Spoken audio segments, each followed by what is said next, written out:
कि देश के इतने बड़े एग्जाम्स में, चाहे वो नीट का एग्जाम हो चाहे वो नेट का एग्जाम हो, इतनी बड़ी धांधली कैसे हो सकती है। अगर आप महिला हैं, अगर आप अल्पसंख्यक समुदाय से आते हैं तो तुम्हें शिक्षा नहीं मिलेगी, क्योंकि बड़े बड़े घोटालों से सबसे ज्यादा जो प्रभावित होते हैं वो गरीब वंचित लोग होते हैं। भाजपा सरकार हम देख रहे हैं कि किस तरह से एनईपी के तहत, एफवाईयूपी के तहत, शिक्षा में अलग अलग पॉलिसीज के तहत एक तरफा हमला कर रही है। भाजपा सरकार आने के बाद से हम देख रहे हैं कि ये जो लगातार कॉर्पोरेटाइजेशन और प्राइवेटाइजेशन हो रहा है,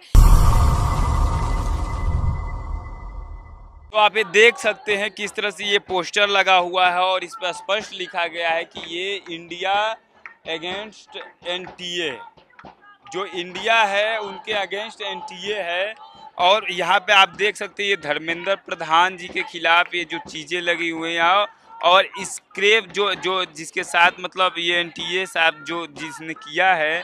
और यहाँ पे आप पोस्टर भी देख सकते हैं और यहाँ पे मुट्ठी बांधकर बच्चे जो हैं ये संघर्ष कर रहे हैं। आप देख सकते हैं यहाँ पे किस तरह से ये जंतर मंतर है और यहाँ पे बच्चे जो है यहाँ पे लगातार संघर्ष कर रहे हैं अपनी डफली बजाकर। और मैं यहाँ से दिखाना चाहूँगा कि ये देखिए किस तरह से, और ये बच्चे यहाँ पे ये बार बार ये यही मांग कर रहे हैं कि जो बच्चों के साथ जो नीट में एग्जाम में धांधली हुई है, जिन बच्चों के साथ धांधली हुई है, जिन बच्चों के साथ फ्रॉड हुआ है, वो भी शिक्षा के क्षेत्र में फ्रॉड होना एक बहुत बड़ी शर्म की बात है अपने देश के लिए। और ये बच्चे उसको लेकर यहाँ पे रोड पर बैठकर बैग एक तरफ वो पीठ पर अपने बैग टांग कर मांग कर रहे हैं कि वो एनटीए का पेपर और नीट का जो पेपर है वो दोबारा कराया जाए। देख सकते हैं कि ये डफली मैडम है जो बजाती हुई ये मांग कर रही हैं। किस तरह से जो आप लोगों का मांग है ये कहां तक अभी तक पहुंच पाया? सर, कहीं नहीं पहुंचा है। ये हमारे अनिश्चितकालीन धरने का तीसरा दिन है और इससे पहले हम एनटीए के हेडक्वार्टर पे जा चुके हैं, हम मिनिस्ट्री ऑफ एजुकेशन पे जा चुके हैं, पर इस देश के शिक्षा मंत्री अपने एसी के कमरों से, अपने एसी की गाड़ियों से बाहर नहीं निकलते हैं। इस देश के शिक्षा मंत्री, क्या उनकी कोई जवाबदेही नहीं है देश के स्टूडेंट्स के प्रति? हम लोग पिछले 20-25 दिन से लगातार जा रहे हैं कि देश के इतने बड़े एग्जाम्स में, चाहे वो नीट का एग्जाम हो चाहे वो नेट का एग्जाम हो, इतनी बड़ी धांधली कैसे हो सकती है। हम खुद नेट के एस्पिरेंट्स हैं और हम जानते हैं कि दिल्ली जैसे शहर में हायर एजुकेशन करने का एकमात्र जो रास्ता होता है वो नेट होता है, जेआरएफ होता है। हम जिन घरों से आते हैं, महिलाओं को पढ़ने की आज़ादी नहीं होती है। हमारे घर वालों ने बीए के बाद से कह दिया कि पढ़ना है तो खुद का खर्चा खुद देख लीजिए। तो क्या आप एक तरह से ये कह रहे हैं, अगर आप महिला हैं, अगर आप अल्पसंख्यक समुदाय से आते हैं तो तुम्हें शिक्षा नहीं मिलेगी, क्योंकि बड़े बड़े घोटालों से सबसे ज्यादा जो प्रभावित होते हैं वो गरीब वंचित लोग होते हैं। तो जिस तरह से बच्चों के साथ धांधली हुई है, इसमें पैसे का खेला बेला हुआ है, तो क्या लग रहा है कि जो बच्चे किसान परिवार से आते हैं, मजदूर परिवार से आते हैं, उनको नीट जो बड़ा एजुकेशन होता है, जिनको भविष्य में आकर डॉक्टर्स बनने का मौका मिलता है, वो लोग नहीं बन पाए? एकदम सरकार कह रही है कि आप भूल जाइए। आपके पिताजी अगर किसी किसान हैं, आपके पिताजी अगर कुम्हार का काम करते हैं, आपके पिताजी अगर बहुत पढ़ लिख नहीं पाए तो आप भी वही करिए। गलती से अगर आपको बीए की एजुकेशन मिल गई, 12वीं तक पढ़ लिए तो आगे नीट नहीं मिलेगा। गलती से बीए एमए कर लिए तो नेट नहीं देने दिया जाएगा। तो इस तरह से इस सरकार को हम कह देना चाहते हैं कि जातिवादी, मनुवादी, महिला विरोधी और छात्र विरोधी सरकार से हम कह देना चाहते हैं यहाँ से हम 1 इंच नहीं हटेंगे जब तक धर्मेंद्र प्रधान इस्तीफा नहीं देते, जब तक एनटीए जैसे इनकॉम्पिटेंट बॉडी को स्क्रैप नहीं किया जाता। कौन लोग हैं जो इस लोकतंत्र के देश में अभी भी इस तरह की सोच रखते हैं? भाजपा सरकार हम देख रहे हैं कि किस तरह से एनईपी के तहत, एफवाईयूपी के तहत, शिक्षा में अलग अलग पॉलिसीज के तहत एक तरफा हमला कर रही है। शिक्षा में पॉलिसीज में बदलाव लाकर दूसरी तरफ हमला कर रही है शिक्षा को बाजारीकरण कर। हम देख रहे हैं आज देश में कोचिंग माफिया का जो उभार है। 1.5-2 लाख रुपया लेकर ये लोग कोचिंग में दाखिला करते हैं स्टूडेंट, और वहाँ से जो साठ गांठ होती है फिर पेपर लीक होता है। और सबसे ज्यादा प्रभावित इस देश का गरीब है, इस देश का युवा है। जो कोचिंग सेंटर चला रहे हैं उनका कहीं ना कहीं सरकार से सीधा संबंध है और वो इस तरह से लीक करा रहे हैं। बिल्कुल सर, ये तो सामने आ रहा है। और सरकार से संबंध उन तमाम लोगों का है। आप हरियाणा में देखिए, आप बिहार में देखिए, गुजरात में हर जगह लीक हो रहा है और हर सेंटर पे बीजेपी के मिनिस्टर के साथ लिंक निकल रहा है। तो देखिए बच्चे सीधा आरोप लगा रहे हैं कि जो देश में बीजेपी की सरकार है वो कहीं ना कहीं युवाओं के पक्ष में नहीं है, युवाओं को कहीं ना कहीं कुचलने के पक्ष में है। तो आप ये देख सकते हैं किस तरह से यहाँ पे ये आयशा के स्टूडेंट हैं और नीट में जिस तरह से एग्जाम में धांधली हुई है उसको लेकर। तो आप देख सकते हैं यहाँ पे किस तरह से ये जो बच्चे हैं बच्चियां हैं और यहाँ पे ये डफली बजाकर यहाँ पे ये मांग कर रही हैं। तो इनसे बातचीत करने की कोशिश करेंगे। क्या मैम, जिस तरह से आप लोग यहाँ पे मांग कर रही हैं, आप लोगों को बार बार डिटेन किया जा रहा है, क्या कहेंगी? देखिए, हम तो देख ही रहे हैं कि जब भी स्टूडेंट्स अपने हक की मांग करते हैं, प्रोटेस्ट करते हैं, धरना देते हैं, कहते हैं कि हमारी शिक्षा का कमर्शलाइजेशन बंद हो, तो इसी तरह से हमको उठा लिया जाता है, हमको प्रोटेस्ट नहीं करने दिया जाता। जंतर मंतर जो एक डेजिग्नेटेड प्रोटेस्ट साइट है, आज वहाँ पे हमें घुसने नहीं दिया गया, हमें ज़बरदस्ती घुसना पड़ा। मतलब अब प्रोटेस्ट करने के लिए भी हमें एक और प्रोटेस्ट करना होगा। हम यहाँ से तब तक नहीं उठेंगे जब तक धर्मेंद्र प्रधान इस्तीफा ना दे दें, हम तब तक नहीं उठेंगे जब तक एनटीए को बर्खास्त न कर दिया जाए। हम देख रहे हैं कि लगातार पेपर लीक हो रहा है, लगातार एग्जाम कैंसिल हो रहे, स्टूडेंट्स को इतनी दिक्कत हो रही है और स्टूडेंट्स का भरोसा उठ चुका है एनटीए से और धर्मेंद्र प्रधान पे से। जिस तरह शिक्षा का निजीकरण हो रहा है, ये किनको बढ़ावा दिया जा रहा है? क्या बच्चे जो गरीब परिवार से आते हैं, जो मजदूर परिवार से आते हैं, क्या उनको शिक्षा से दूर रखने की योजना बनाई जा रही है? जी एकदम, जब शिक्षा का कमर्शलाइजेशन होता है उसको आप देखिए एनईपी में क्या हो रहा है कि जो यूनिवर्सिटीज़ हैं उनको ग्रांट नहीं दिया जाएगा, यूनिवर्सिटीज़ को नहीं देंगे, फंडिंग नहीं मिलेगी, यूनिवर्सिटीज़ लोन लेंगी, तो लोन लेंगे तो उसका वापस कैसे करेंगे?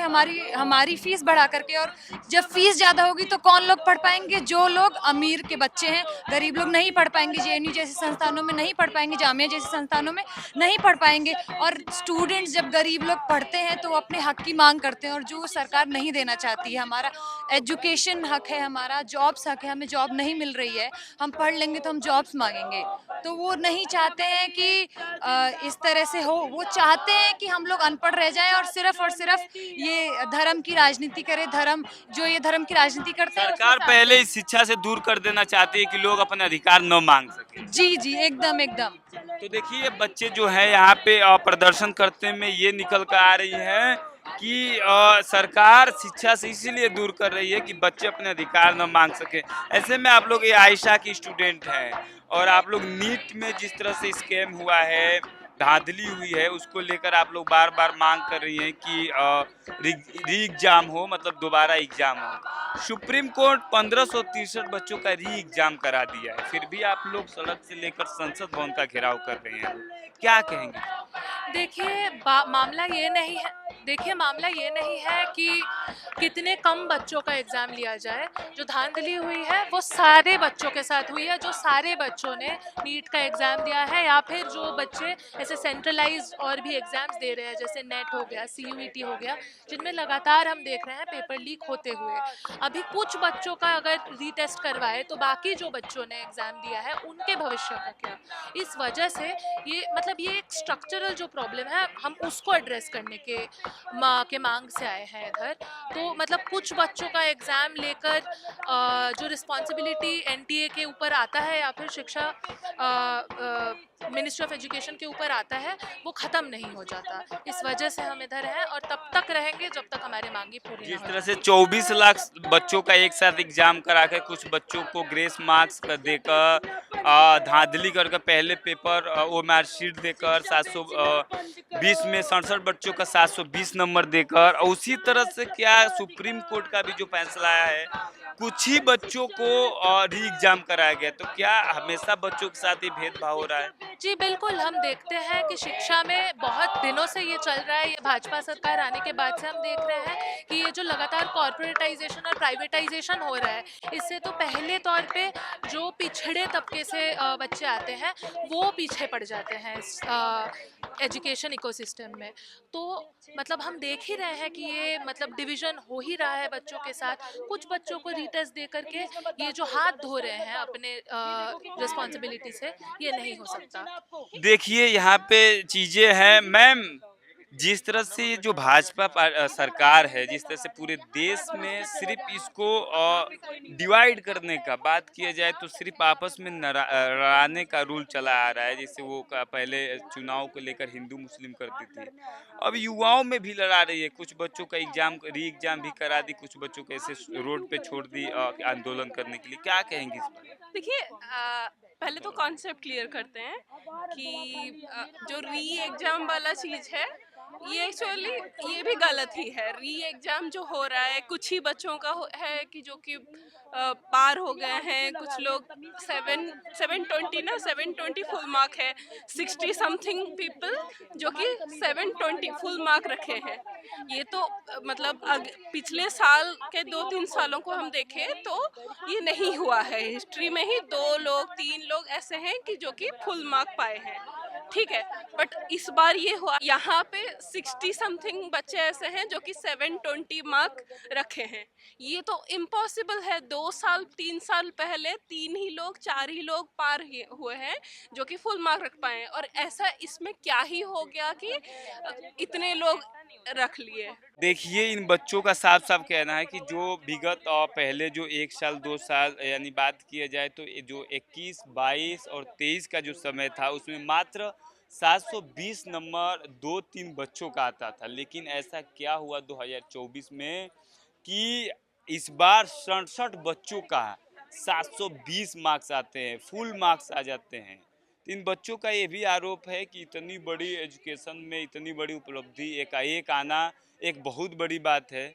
तो इन लोगों का मांग है कि दोबारा एग्जाम करा देना चाहिए। जो भारतीय जनता पार्टी की सरकार है, दोयम दर्जे की सरकार है, हमेशा हमेशा एक कहीं ना कहीं एक तरफ इनका भेदभाव की सरकार माना जाए, तो ऐसी सरकार है। तो इस पूरे बातचीत पर आपकी क्या राय है, हमें कमेंट बॉक्स में ज़रूर बताएं।